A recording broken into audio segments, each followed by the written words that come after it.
The wind howled through Dry Hollow, a mournful cry echoing the desolation of the town. Dust devils danced down deserted streets, swirling past weather-beaten buildings. The sun beat down mercilessly, baking the earth until it cracked. This was Ethan McAllister's world, a place where hope struggled to survive. I know every inch of this forgotten corner of the world. My worn boots kick up dust with every step, a testament to my daily struggle. Life in Dry Hollow was a constant battle against the elements, against hunger, against despair. Born into poverty, Ethan had inherited nothing but his family's debts and their unwavering spirit. His father, a miner broken by the very earth he toiled in, had passed on too young. We worked tirelessly to keep a roof over our heads, despite the hardships etched into our faces. Ethan, witnessing their sacrifices, carried the weight of their hopes and dreams on his young shoulders. He spent his days working odd jobs, his hands calloused, his body weary. Each night he returned home to their meager shack, the scent of his mother's cooking a small comfort in their harsh existence. There has to be more to life than this endless cycle of hardship. I dare to dream of a different future, a future painted in colors brighter than the dust that clings to Dry Hollow.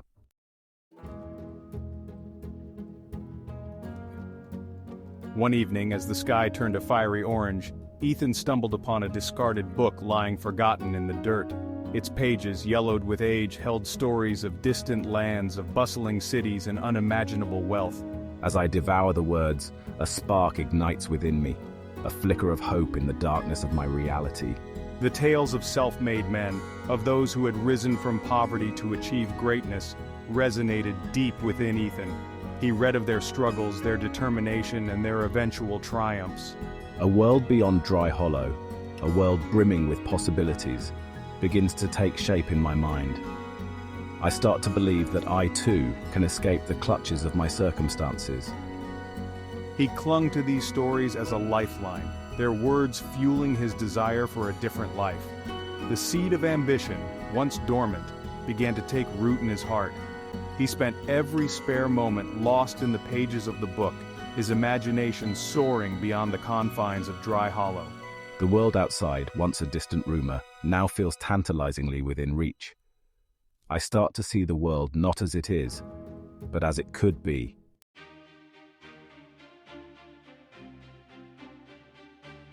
With newfound determination, Ethan looked at Dry Hollow with fresh eyes. The dilapidated buildings seemed to mock his aspirations, the dust-filled air suffocating his dreams. Yet I refuse to let my spirit be crushed. Leaving Dry Hollow means leaving behind the only life I've ever known, leaving my mother to face our hardships alone. But the desire for a better future, for himself and for his family, burned brighter than ever. Ethan resolved to find a way out, to turn his dreams into reality. He knew the path ahead would be fraught with challenges, with uncertainties that would test his resolve. But I am ready to face them head-on. The weight of my dreams, heavier than the poverty I carry, pushes me forward. Ethan McAllister, armed with an unwavering spirit and a heart full of hope, was ready to embark on his journey.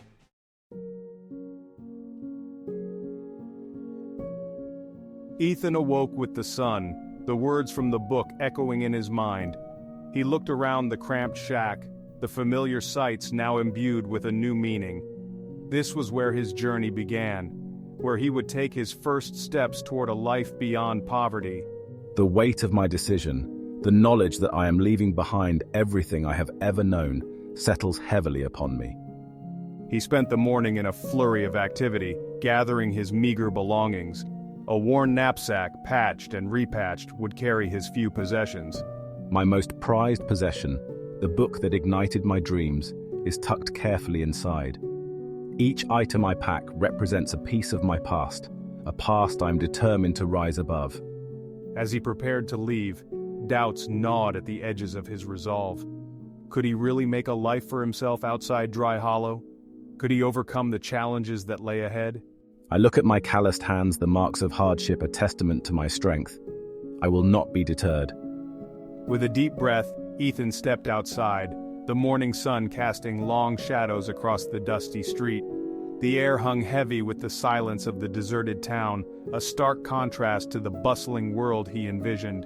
He turned his back on Dry Hollow, his gaze fixed on the horizon where the road shimmered under the relentless sun.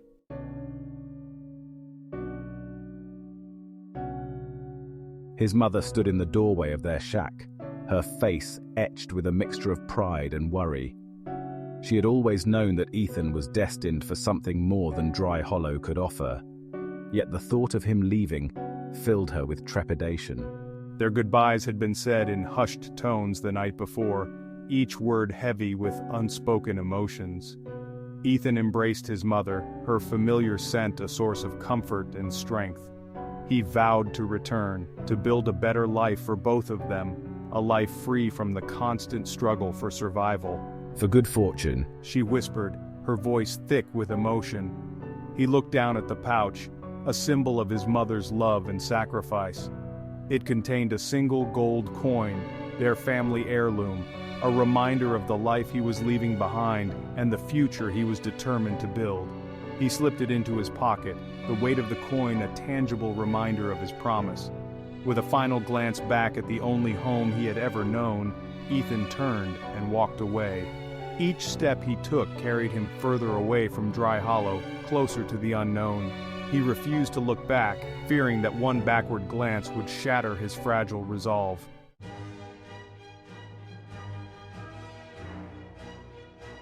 After days of walking, enduring blistering sun and bone-chilling nights, Ethan crested a hill. Before him, sprawling across the horizon, lay the city. A vast network of buildings, shimmering towers of glass and stone, rose from the ground, dwarfing anything Ethan had ever seen. The air buzzed with a frenetic energy, a cacophony of sound and movement that both excited and intimidated him. He had heard tales of the city, stories whispered by travelers passing through Dry Hollow, stories of opportunity, of wealth beyond measure, but also stories of hardship, of countless souls swallowed whole by the city's indifference. Armed with nothing but his determination and the weight of his dreams, he was determined to carve his own path in this concrete jungle. As he approached the city gates, the stench of sweat, grime, and something undefinable assaulted his senses. The streets teemed with people from all walks of life, merchants hawking their wares, noblemen in fine carriages, and ragged beggars pleading for scraps. Ethan, overwhelmed by the sheer volume of humanity, felt a surge of both excitement and trepidation. This was a world unlike anything he had ever known. The rules of Dry Hollow, the harsh realities of his former life, seemed to hold no sway here. Here, in the heart of the city, anything seemed possible. Ethan, his heart pounding with anticipation, took a deep breath and stepped into the unknown.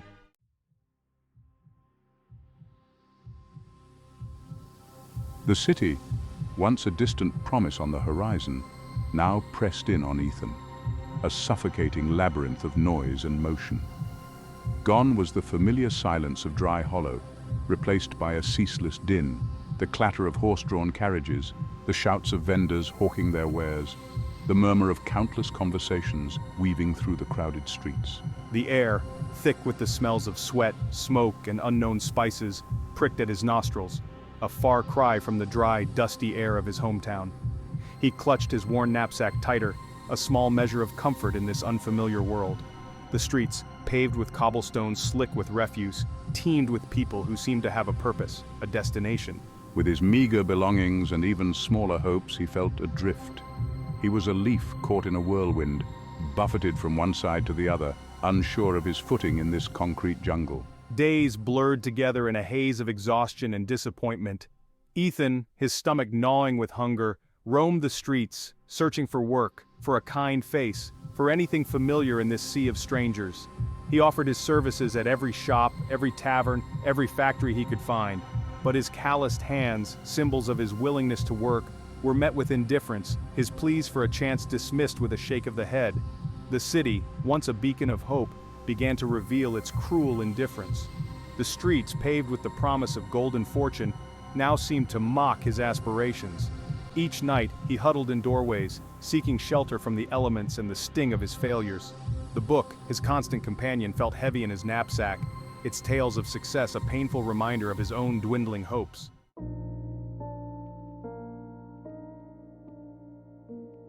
The weight of his empty stomach was nothing compared to the crushing weight of his dwindling hope. Each day that passed in the city, without work, without a friendly face, chipped away at his resolve.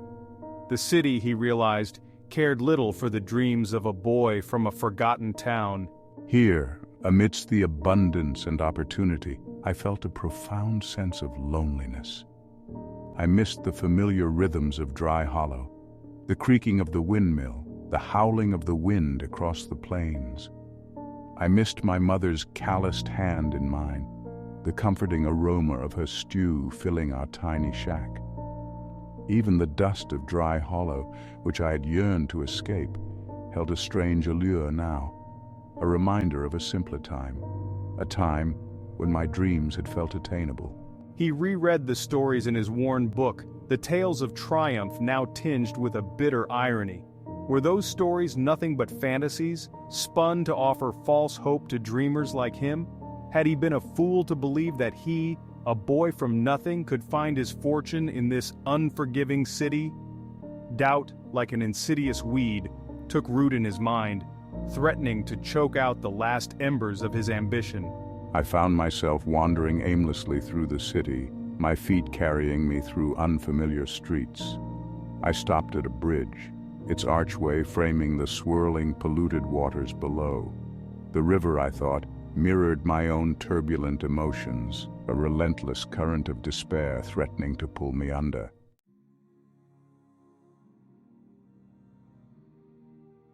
As he leaned against the cold stone railing, a weathered hand touched his arm. Ethan turned to see an old woman, her face a roadmap of wrinkles, her eyes filled with a kindness that startled him. She spoke to him, her voice raspy but gentle, offering him a piece of bread and a warm smile. I accepted her offering, my throat constricted with a gratitude that surprised me. He learned her name was Eleanor, a vendor who sold flowers near the bridge. She listened patiently as he poured out his story, his frustrations, his dwindling hopes. When he finished, she smiled, her eyes crinkling at the corners. The city is a harsh mistress. It tests the mettle of even the strongest heart. She spoke of her own struggles, of arriving in the city with nothing but a single coin and a prayer. She told him stories of resilience, of small victories against insurmountable odds. Her words, spoken with the wisdom of experience, resonated with Ethan. He realized he was not alone in his struggles. This city, for all its harshness, was also a place where ordinary people fought to survive, to build a life for themselves. Eleanor's words sparked a flicker of hope within me, a tiny ember rekindled in the ashes of my despair. I realized that my journey was far from over. I might have stumbled, but I was not broken. I had a choice: to succumb to the city's indifference or to rise stronger and more determined to face the challenges ahead.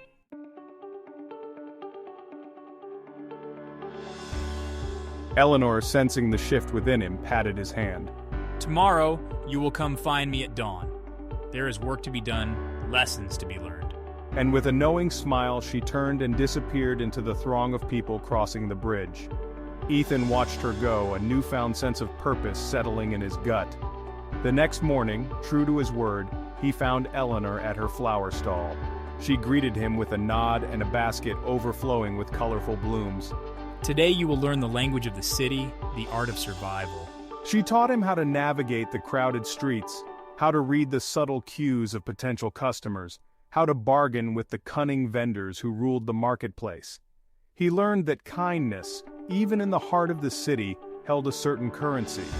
He witnessed Eleanor's generosity to those less fortunate, offering a wilted flower or a kind word to beggars and street urchins. He realized that true wealth wasn't measured solely in gold but also in compassion, in the connections forged in the face of adversity. Days turned into weeks, and under Eleanor's tutelage, I began to find my footing in the city. I learned the rhythm of the streets, the ebb and flow of commerce.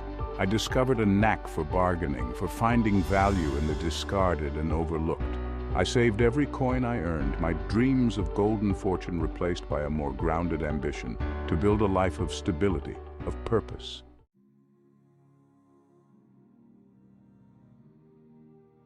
Each coin Ethan earned, tucked carefully into the worn pouch his mother had given him, held more weight than any gold piece.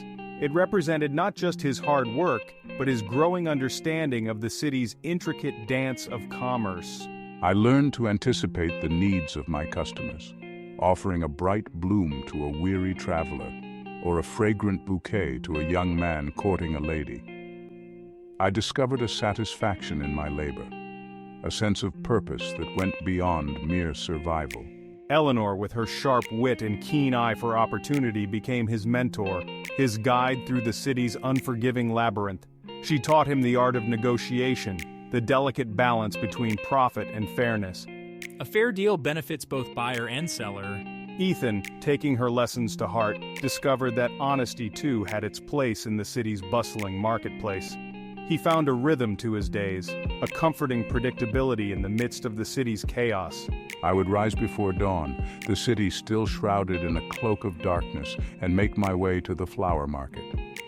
There, amidst the vibrant colors and intoxicating scents, I would select the freshest blooms for Eleanor's stall, my eye drawn to the subtle beauty often overlooked by others. As the city awakened, he would take his place beside Eleanor, their stall a small island of tranquility amidst the cacophony of the marketplace. He learned to read the language of the streets, the subtle cues and unspoken signals that governed the flow of trade. The city, once a source of fear and uncertainty, was slowly revealing its secrets to him.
That night, as Ethan counted the day's earnings, his fingers brushed against the folded note.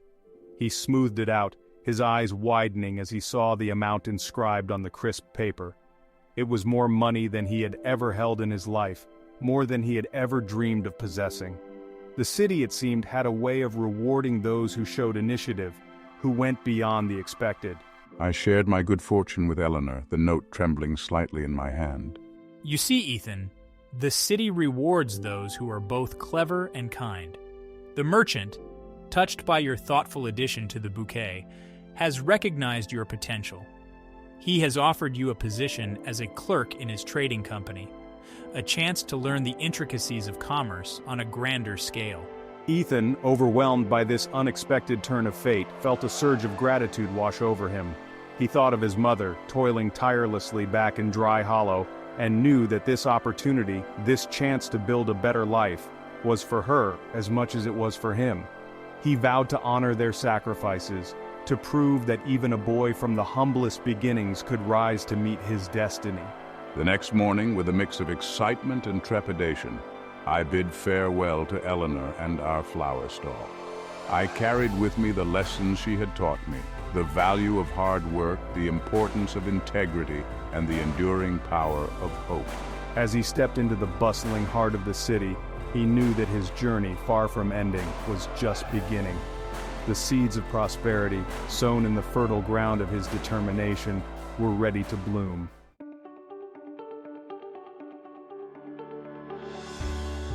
The trading house, a towering structure of brick and glass, hummed with an energy that both intimidated and exhilarated Ethan. He felt a world away from the bustling chaos of the marketplace, the air here thick with the scent of exotic spices and the rustle of parchment. Clerks scurried about, their quills scratching furiously across ledgers, while merchants from distant lands bargained in hushed tones over crates of silks and spices. Ethan, acutely aware of his humble beginnings, vowed to learn the language of this new world, to master its intricate dance of profit and loss. His employer, the merchant whose broken heart he had mended with a bouquet of lilies, proved to be a demanding but fair taskmaster. He recognized Ethan's sharp mind and eagerness to learn, entrusting him with increasingly complex tasks. My days were filled with deciphering shipping manifests, calculating exchange rates, and negotiating with suppliers. I discovered a hidden talent for the intricacies of commerce. He possessed a knack for spotting value where others saw only risk, and intuition for predicting the ebb and flow of supply and demand. He learned to navigate the treacherous waters of international trade, mastering the art of securing rare commodities from distant shores, shimmering silks from the Orient, aromatic spices from the Indies, and precious metals from the New World. His reputation for honesty and shrewdness grew with each successful transaction, his name whispered with respect in the hallowed halls of the trading house. I'd come a long way from the dusty streets of Dry Hollow, yet I never forgot the lessons learned in poverty, the value of hard work, and the importance of remaining grounded. One evening, while poring over shipping manifests from a newly arrived fleet, Ethan noticed a discrepancy. A shipment of tea from the East Indies, highly sought after in the city's bustling tea houses, had been mislabeled, its true value obscured by a clerical error. He felt a surge of excitement, recognizing an opportunity to prove his worth to his employer, and perhaps to take a bolder step in his own right.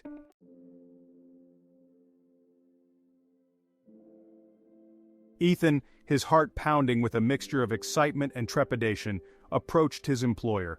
He presented his findings, carefully outlining the discrepancy in the shipping manifest and the potential profit to be made. The merchant, initially skeptical, listened intently as Ethan, his voice calm but confident, laid out his plan. I propose purchasing the mislabeled tea at a fraction of its true value, and then reselling it to the city's tea houses, ensuring a tidy profit for the trading house and a handsome commission for myself. The merchant, impressed by Ethan's initiative and shrewdness, agreed to the plan, albeit with a note of caution. The tea market is a fickle mistress. Success hinges on timing and a touch of audacity. Ethan, emboldened by his employer's trust, set about his task with unwavering focus. He negotiated a favorable price for the mislabeled tea, his knowledge of market trends and his growing reputation as a shrewd negotiator proving invaluable. He then approached the city's tea houses, offering them the rare and highly sought-after tea at a price that, while exceeding his initial investment, undercut his competitors. Word spread quickly through the city's network of tea merchants and connoisseurs. Soon I found myself inundated with orders, my days a whirlwind of negotiations, deliveries, and the satisfying clink of coins filling my purse. He had not only proven his worth to his employer, but had also taken his first steps towards building his own fortune. The success of the tea deal solidified Ethan's reputation within the trading house. He was no longer simply a clerk, but a valued asset, his insights sought after by merchants and traders far and wide. His employer, recognizing Ethan's talent for spotting opportunity and his unwavering integrity, offered him a partnership in the trading house. Humbled and exhilarated by this unexpected turn of fate, I accepted without hesitation.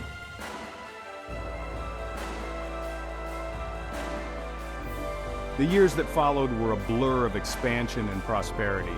Ethan, his name now synonymous with astute business acumen and unwavering integrity, steered the trading house to unprecedented heights. He forged new trade routes, securing exotic goods from distant corners of the globe. He invested wisely, his wealth growing steadily, his influence extending far beyond the bustling confines of the trading house. I never forgot the lessons learned in poverty, the importance of hard work, the value of a fair deal, and the transformative power of hope. He treated his employees with respect, offering fair wages and opportunities for advancement. Remembering his own humble beginnings, he became a respected philanthropist, donating generously to the city's less fortunate, knowing that true wealth lay not just in amassing riches, but in using them to make a difference in the lives of others. Once a boy with nothing but a dream and a worn book filled with tales of fortune, I had become a legend in my own right. I had conquered the city, not through ruthlessness or greed, but through hard work, integrity, and a keen eye for opportunity. He had transformed his life, rising from the ashes of poverty to claim his own golden fortune. Yet, amidst his success, he never forgot the lessons learned along the way, the importance of remaining grounded, of using his wealth to uplift others, and the enduring power of a dream to light the path to a better tomorrow.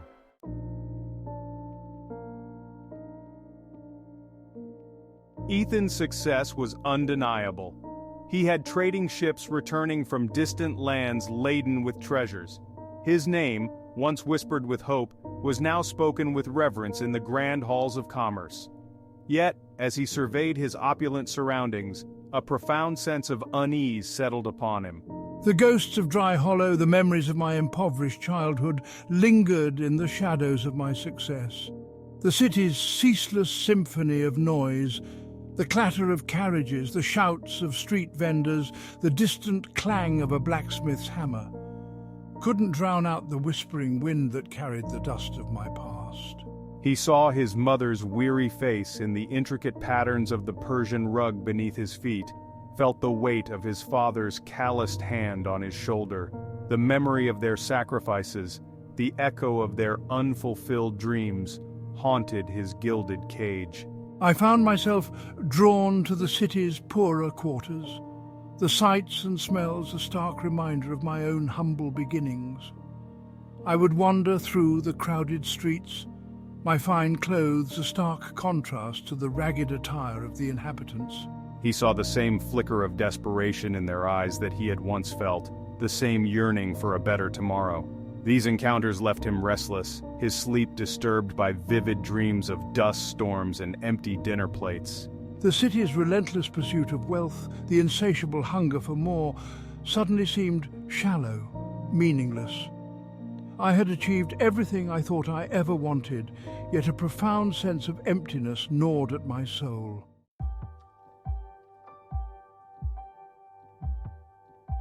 Ethan realized that true fulfillment lay not just in personal gain, but in using his success to uplift others. He remembered Eleanor's words, her belief in the power of kindness in a city often defined by its ruthlessness. He resolved to honor her memory, to transform his fortune into a force for good. I established schools in the city's poorest neighborhoods, providing underprivileged children with the gift of education, the tools to break free from the shackles of poverty. I funded orphanages, offering shelter and hope to children abandoned by fate, remembering the sacrifices my own mother had made.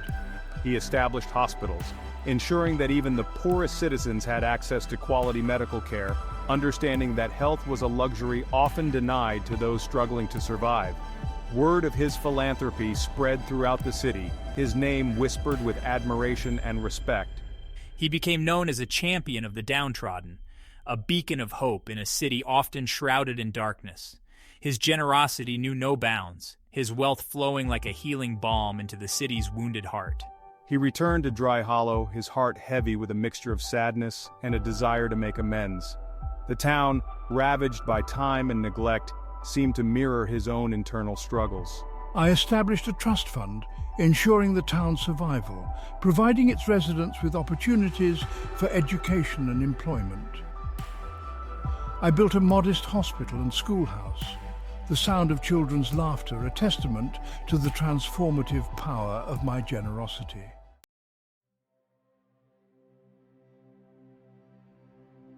The true measure of success. Ethan stood on a hill overlooking Dry Hollow, the town bathed in the golden light of the setting sun. The wind, once a mournful cry echoing the town's desolation, now carried a hint of hope, a promise of a brighter tomorrow. He thought of his parents, their faces etched with hardship, yet illuminated by an enduring love. He knew they would be proud, not just of his material success, but of the man he had become. He had discovered that true wealth lay not in the accumulation of possessions, but in the richness of experience, the depth of human connection, and the legacy one leaves behind. The journey from poverty to prosperity had been fraught with challenges, but it had also been a journey of self-discovery, a testament to the indomitable spirit that resided within him. He returned to the city, his heart lighter, his purpose renewed. He continued his philanthropic endeavors, his wealth a tool to empower others, to create a more just and equitable society. He mentored young entrepreneurs, sharing his knowledge and experience, encouraging them to use their success to make a difference in the world. Ethan, the boy from Dry Hollow who had dared to dream of a better life, had found his true calling. He had discovered that the greatest fortune one can possess is not measured in gold, but in the hearts and minds of those whose lives have been touched by kindness, generosity, and an unwavering belief in the power of hope.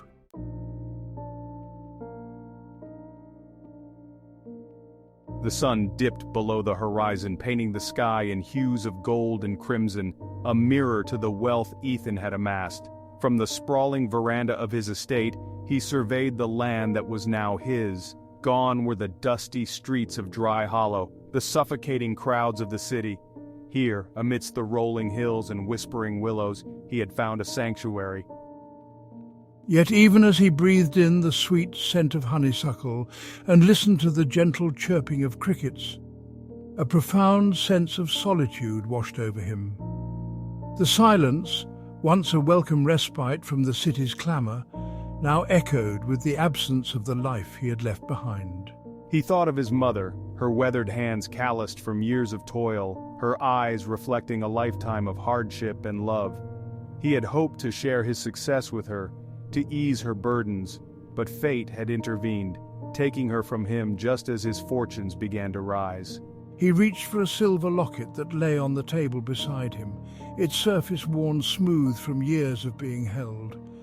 Inside, nestled against a faded lock of his mother's hair, was a single gold coin, the coin she had given him on that dusty road out of Dry Hollow. It was a tangible reminder of his humble beginnings, a symbol of the sacrifices made and the dreams that had fueled his journey. The sun dipped below the horizon, casting long shadows across the manicured lawns. The air, cool and crisp, carried a hint of approaching autumn. Ethan, his gaze fixed on the distant horizon, felt a pang of longing, a yearning for a connection that transcended the boundaries of wealth and time. He had achieved more than he had ever dared to dream, yet a part of him remained tethered to the past, to the people and places that had shaped him.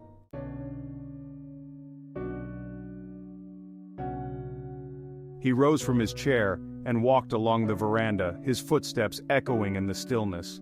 The estate, grand and imposing, felt strangely empty. He had filled it with fine furnishings, priceless art, and all the trappings of wealth, yet it lacked the warmth of shared laughter, the comforting murmur of conversation.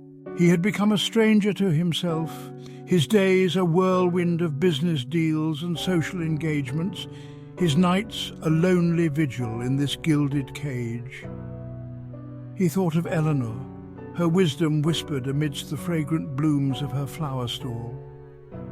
She had taught him that true wealth lay not in the accumulation of possessions, but in the richness of human connection, the enduring power of kindness and compassion. He had strayed from her teachings, blinded by the allure of ambition, the relentless pursuit of success. A sudden gust of wind rustled the leaves of the nearby willows, their branches swaying in a mournful dance. Ethan closed his eyes, listening to the wind's mournful song, and heard within it the echoes of his own footsteps. The determined stride of a young man escaping poverty, the confident gait of a rising merchant, the measured pace of a successful entrepreneur. He realized that his journey had taken him far from his roots, from the people and experiences that had shaped him. He had sought solace in solitude, believing that wealth could insulate him from the pain of loss, the complexities of human emotion. But the silence of his grand estate only amplified the echoes of the past, the unfulfilled promises, the missed opportunities for connection. He yearned to share his success, his story, with someone who understood the weight of his journey.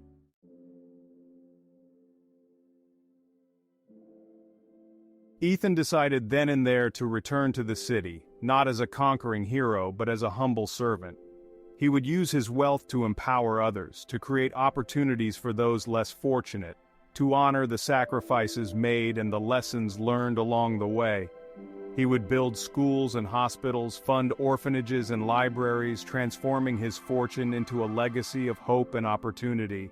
He would mentor young entrepreneurs, sharing his knowledge and experience, guiding them to navigate the treacherous waters of commerce with integrity and compassion. He would remind them that true success lay not in the size of their bank accounts, but in the positive impact they had on the world.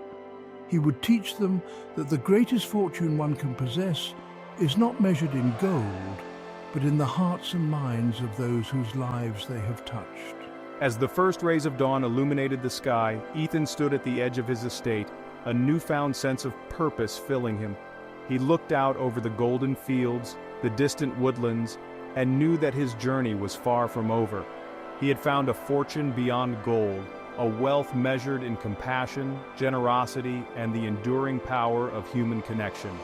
He had discovered that the true measure of a man lies not in what he accumulates, but in what he gives back to the world.